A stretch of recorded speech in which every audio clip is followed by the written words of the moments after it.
The number of confirmed cases across the world quickly rises. We all need to take steps to reduce close human contact. You are not immune. People should stay indoors and stay safe. Look out for yourself.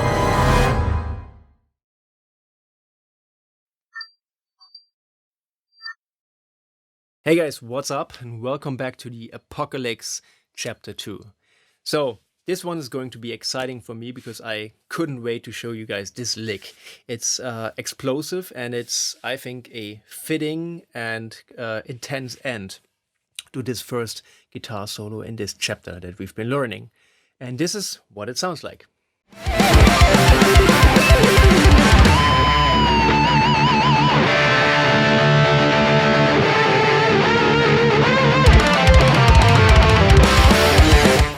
So, this lick, I know, may have some of you a little bit skeptical right now because it is a noticeable increase in difficulty from the previous sections, and I realize that. And I know that this is the intermediate section, so it's not a place to hit you with all the craziest technically demanding licks just yet. So maybe some of you are thinking, okay, these previous sections have already challenged me in terms of my technical ability, and so what am I going to do with this shit? Well, I hear you, but still this guitar solo, I needed to work as a good guitar solo, and I still felt that it needed an explosive and impressive sounding ending. And I think I achieved that, and it's also one of those licks that sounds a lot more impressive than it really is. Because if you do follow those steps that I will be outlining here with you in a second, you will also find that it's not that challenging, at least not as challenging as you thought it would be if you follow those steps, right? Because it's just building one brick after another.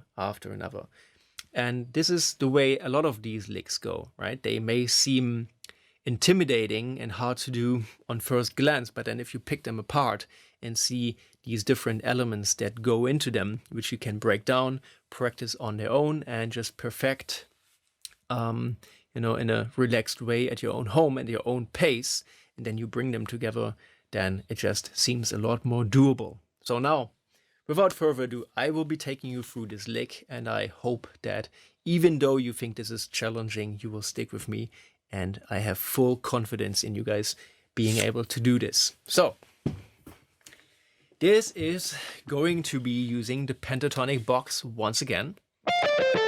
Because, like I said before, one of the purposes of this chapter here is to give you guys a ton of new ways to approach the pentatonic scale and to breathe new life into this oldest and truest of guitar scales, right? So this is no exception. This is going to use that same old box shape. And one of the convenient ways about this E minor box here is that we have notes all over the 12th fret. And that also means that we have those same notes an octave up on the 24th fret. So you can just create something cool by alternating between the 12th fret and its octave. And that's a good starting practice. Hold down the 12th fret, maybe here on the high E string, with your index finger, and then tap on the 24th. So you bring in the middle finger, tap on that, develop that strength, and develop that bullseye confidence that you're going to hit that note and that fret every time. That confidence comes with practice, so the more you do it, the easier it will get. And every time you just hammer on that fret and then pull off in that direction, which will give you the pitch of the lower note. Okay, so far so good.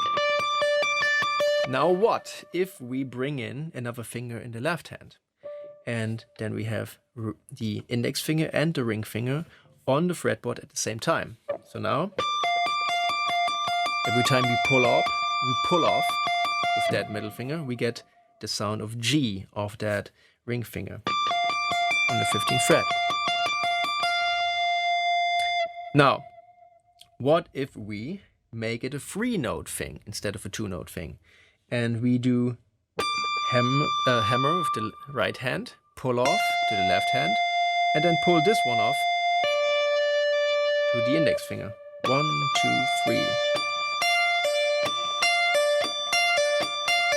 And the trick here is to bring those two fingers, middle finger here, ring finger here, onto the fretboard at the same time.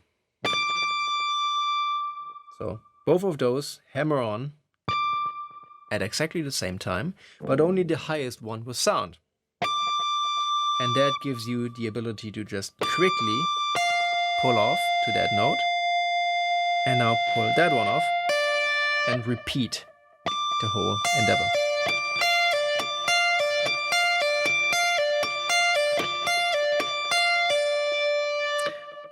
So I don't think that this is too hard to do. I don't think that this is too much of a challenge. You can do that. Right. Now, what if we do 2 taps instead of 1?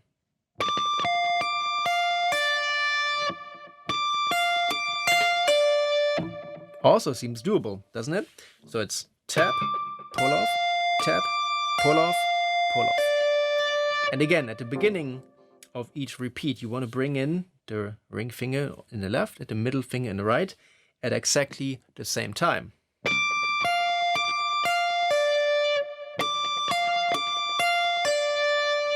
Cool, now we have 1, 2, 3, 4, 5 notes. So now the only thing that's stopping you from playing quintuplets is that pause at the end. So if we get rid of that and we try to make all of these notes the same length, this is what we get.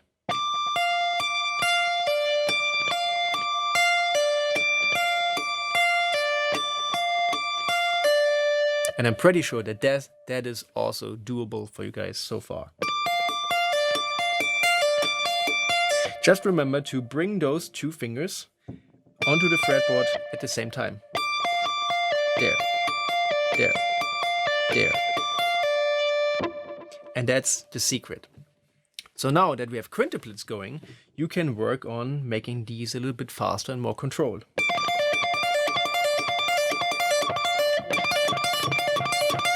Right?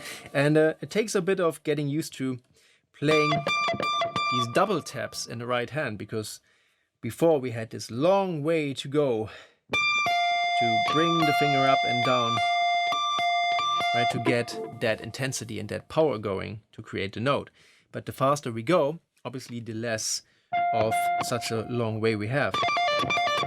So now at that speed, my finger is just moving, very quickly.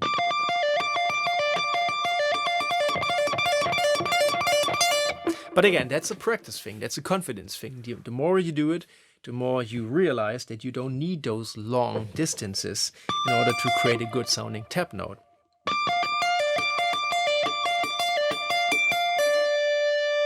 So far so good. Now the next step is to bring those left-right fingies to another string. So now let's go to the B string. Same thing. And you can also do this on all of the other strings, on the G string, D string, A string. You just have to remember that the pattern of the pentatonic box has 15 and 12 on the high E string and on the B string. Once we go to the G string, it's going to be 14, 12. Right?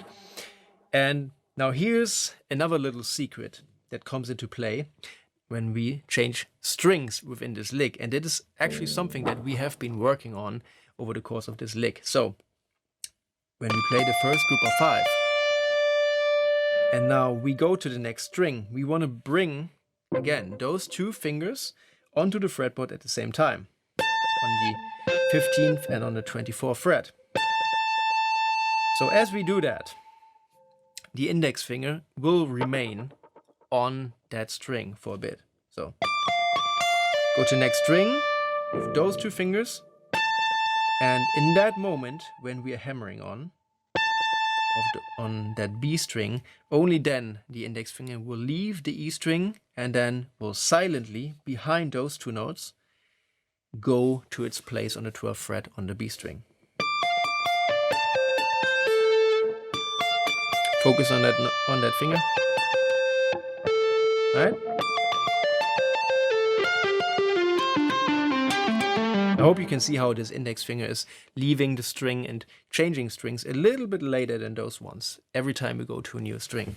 So that is the secret to making these transitions seamless, because otherwise you will maybe have a ringing upper string that you do not want to have. And it just helps make everything clean and provides continuity between those strings. And that is basically already the first bar. Right? We have 1, 2, 3, 4 strings, and that's it. There you go. So I don't think this was like a super crazy challenge if you take all of those steps one by one. And nobody's expecting you to play this at the gold tempo right away. Get the technique going and get a good feel for it, get a good sound. That is the most important thing. Make sure that all of those notes sound good.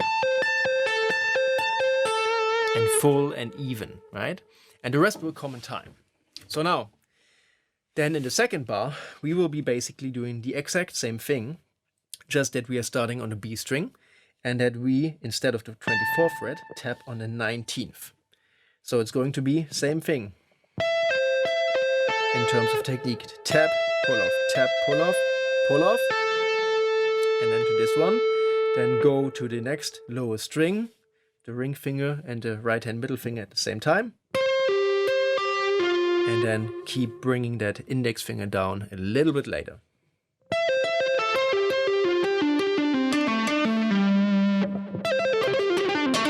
And that's the second bar. And I took a little bit of liberty here because the F sharp on the 19th fret of the B string is not in the pentatonic scale. But it just felt unnecessary to change from the 20th to the 19th here. And I could just get the same effect while playing all of those taps on one fret on the 19th, just like we did on the 24th. So that's why.